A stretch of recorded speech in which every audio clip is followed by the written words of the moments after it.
Hello viewers, তোমাদের মাঝে আমি চলে এলাম বার্টিস ক্রিয়েশনের সম্পূর্ণ একটি নতুন এপিসোড নিয়ে। আজকে সপ্তম শ্রেণী থেকে আমি বাংলা সাহিত্য থেকে একটি সুন্দর টপিক আমি বোঝাতে চলেছি।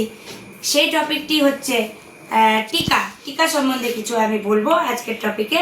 কার দূর কদ্দূর এই গদ্যাংশে তোমরা যে পেয়েছিলে আমাদের অনুশীলনী থেকে, এবং এই টিকাগুলো এতটাই দরকারি যে ঐতিহাসিক টিকা, মানে তোমাদের ইতিহাসের একান্তভাবে উপযোগী। ঠিক আছে, একই সাথে বাংলার কাজ হবে, একই সাথে ইতিহাসের কাজ হবে। কি বললাম বন্ধুরা? বাংলা এবং ইতিহাস দুটো একসঙ্গে জানতে দেখতে থাকো আজকের এই ভিডিওটি। চলো শুরু করা যাক। প্রথমে আমরা জানবো হিউয়েন সাং, প্রখ্যাত হিউয়েন সাং, পর্যটক হিউয়েন সাং সম্বন্ধে। আচ্ছা, একটু জুম করে সামনে এসে দেখাও। হ্যাঁ, জুম করে যাচ্ছে।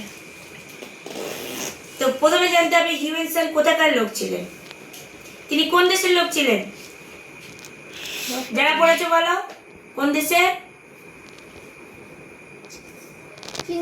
চীন। তাহলে চৈনিক পরিব্রাজক ছিলেন। ঠিক আছে।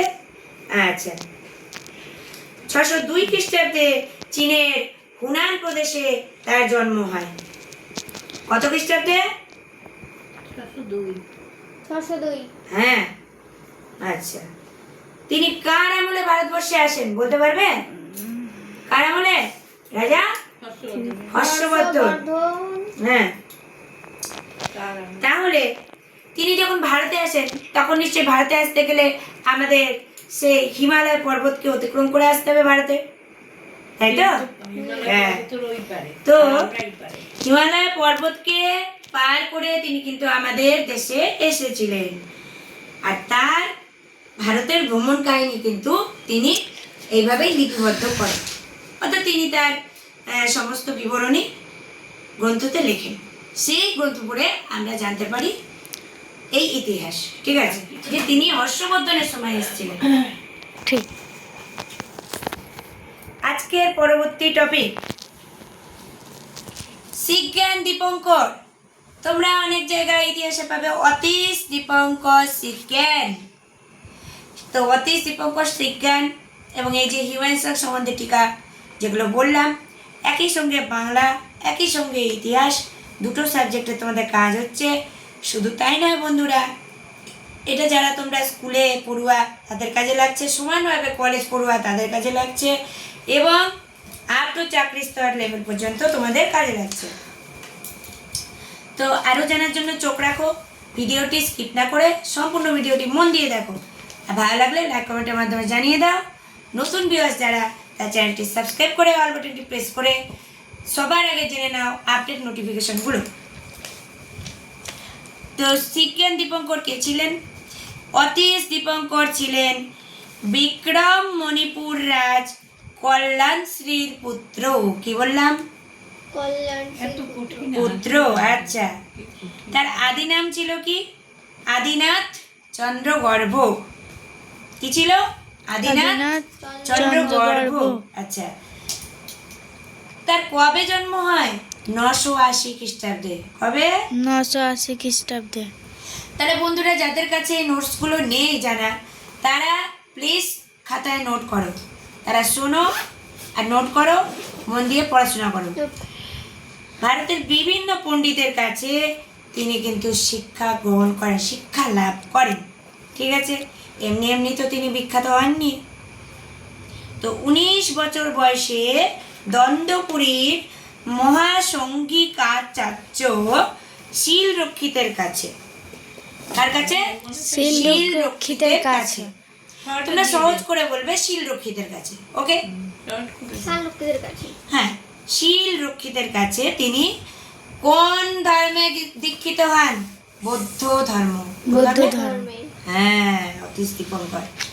এবং তখনই কিন্তু এই শিবজ্ঞান উপাধি লাভ করে এই অতীশ দীপঙ্কর। আগে শিবজ্ঞান ছিল না। বৌদ্ধ ধর্ম যখনই তিনি গ্রহণ করলো, তো তখনই কিন্তু তিনি শিবজ্ঞান উপাধি পেলেন। ওকে, তাহলে বৌদ্ধ ধর্মে কিন্তু দীক্ষিত হলো। ওকে, এবার তিনিও একাধিক গ্রন্থ লিখেছেন। যা পড়ে আমরা জানতে পারি ইতিহাসে। তার লেখা উল্লেখযোগ্য গ্রন্থগুলি কি কি? না, রত্নকর। অতীশ দীপঙ্করের লেখা গ্রন্থের নাম কি? রত্নকরণদাত ঘাট। কি বললাম? রত্নকরণদাত ঘাট। ঘাট।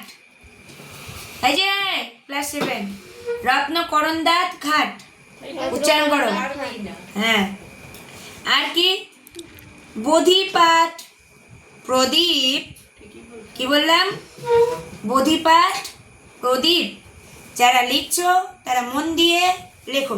বোধিপাঠ প্রদীপ এই পঞ্জিকাটি, ঠিক আছে?